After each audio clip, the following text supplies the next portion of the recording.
The 10 films that I have selected are 10 great films that I would recommend to you. So, before I begin, I'd like to share the runner-ups to the list. The runner-ups are as follows: J. Edgar, Hannah, Tinker Tailor Soldier Spy, and The Beaver.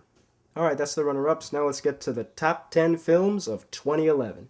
At number 10 on the list is The Tree of Life, a lovely art house film directed by Terrence Malick, starring Brad Pitt, Jessica Chastain, and Sean Penn. However, the film is really about development of the earth and nature. That's the first half, and then it delves into growing up in a 50s family. The details of growing up with brothers, growing up with your tough father and your tough mother in the 50s, and it made me think a lot about my childhood growing up, as I didn't grow up with brothers, I grew up with sisters, and it just makes me see so implicitly the differences between how they grew up compared to how I grew up. It made me think a lot, and that's what I really liked about The Tree of Life. At number 9 on the list is a surprise hit. I was not expecting this to be on the list, but it made it: Kung Fu Panda 2. The first one wasn't on my top 10 of 2008, but this second one has more action, more humor, more visuals, more story, and more depth. Yes, you get to know so much more about the characters in this film. It blends the humor, the action, the drama all very well. And the voice acting, Jack Black, again, he's wonderful. I've hardly heard anything about Oscar contention for this film, in the animated category. And I've barely read anything about Kung Fu Panda 3. I'm sure it's going to happen because this second movie demands there to be a third movie. That's number 9. At number 8 on the list is Hugo. Hugo, directed by Martin Scorsese. It co-stars Sacha Baron Cohen. Yes, he's a lovely actor, just a lovely filmmaker all around. I've got the Bruno wig back here. However, Baron Cohen is not the star of the film. The star of this movie is a young, unknown child actor who plays the role of Hugo, a young boy growing up on his own. After his father dies, he looks back at the robot that his father made and tries to continue on to where his father left off with that robot. It also introduces this theme of appreciating classic film. And I thought it worked. And guess what I saw this film in? Not 3D. Yes, you can enjoy this lovely gem by Scorsese without seeing it in 3D. At number 7 on the list is Moneyball, with a screenplay by Aaron Sorkin, the writer of The Social Network from last year. This film stars Brad Pitt as a CEO trying to work with the Oakland Athletics during the beginning of the 2000s decade.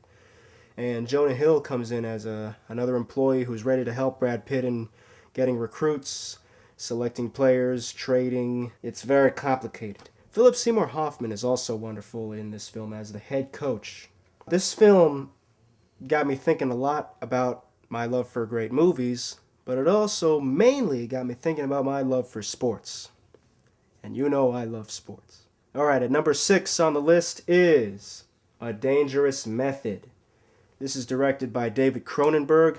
It stars Keira Knightley, Viggo Mortensen, and Michael Fassbender. It's a movie about authors, or writers, theorists, researchers during the time period of Freud. Viggo Mortensen plays Freud. Michael Fassbender plays Carl Jung. It's a very interesting film. Keira Knightley is terrific in this movie, as always, as she plays a young woman who Michael Fassbender works with, or as his character Carl Jung works with to make these discoveries. And it gets you thinking a lot about how sex was discovered, how it was researched back at that time versus how it is now. At number 5, I'm a big fan of Kevin Smith. I got to speak with Kevin Smith at Comic-Con, and I really love this movie. Red State. And the film starts with three high school kids who go traveling thinking they're going to have a fun trip when they end up in trouble with this Catholic family, this Catholic neighborhood in a red state. And it goes from this to an all-out war with the SWAT team. John Goodman plays one of the members of the SWAT. it's a film definitely worth checking out. But when you hear what the filmmakers had to go through to make this movie, you just love it even more. I'm speechless because boy, the film certainly leaves you with an E kind of feeling, you know. At number 4. Now here's the top 4, and I gotta tell you, this is where it got tight. Like last year, it was really tough for me to select a number 1 film. Boy, I felt like any one of these movies could be number 1, but I feel like what I've chosen is for the best. Number 4 on the list is The Artist. I've always wanted to see a black and white movie in theaters, and this year I got that treat by not only seeing a black and white movie, but a silent black and white film, as The Artist takes you right back into the silent film era, just as it's transitioning into the world of talkies. It's about a actor who acts in silent films but doesn't want to go through the transition to talkies because he's a little afraid, he's nervous, and it's got kind of a love story in it. The music, mostly borrowed music. If you're a fan of Alfred Hitchcock, you'll notice the theme from Vertigo in the movie. And it also has John Goodman in it. Yes, 2 John Goodman movies on this list. Just like 2 Brad Pitt movies made the list, Jessica Chastain has another movie coming up on the list as well. The Artist is very short, and it's very fun. It's just got a really fun and engaging story to it. That's why you should see it. Now, number 3 on the list is 50-50. Director Jonathan Levine is on a roll here. I loved the whackness, and I really love 50-50. Joseph Gordon-Levitt stars in this movie as a young man who is healthy, doesn't do drugs, but has just found out that he has cancer, a rare form of cancer. Seth Rogen plays his best friend, who tries to help him deal with it, as Gordon-Levitt now has to tell his girlfriend, his family, and others about his recent diagnosis. Certainly gets to you a lot as it makes you think about how he's going to deal with this. It also has a nice blend of humor to it. Now, it's balanced very well, and in the end, the film becomes a really wonderful film about family, love, friendship. The performances all around from Rogen, Gordon-Levitt, Bryce Dallas Howard, Anna Kendrick, everyone else in the movie, they're all great. Jonathan Levine, the director, gets it perfectly, and the screenwriter, Will Reiser, deserves a lot of credit too, as this story is based on his true story of how he dealt with cancer. Number 2. Oh boy, we're really getting to it here. I love Spielberg. I have yet to see a Spielberg movie that I don't like. And while I really enjoyed The Adventures of Tintin, which I saw not in 3D again, the number 2 film of the year goes to War Horse. In this film, a young man during World War I, or before World War I, his father buys a horse and he learns to train the horse, and the horse and he become simply wonderful families.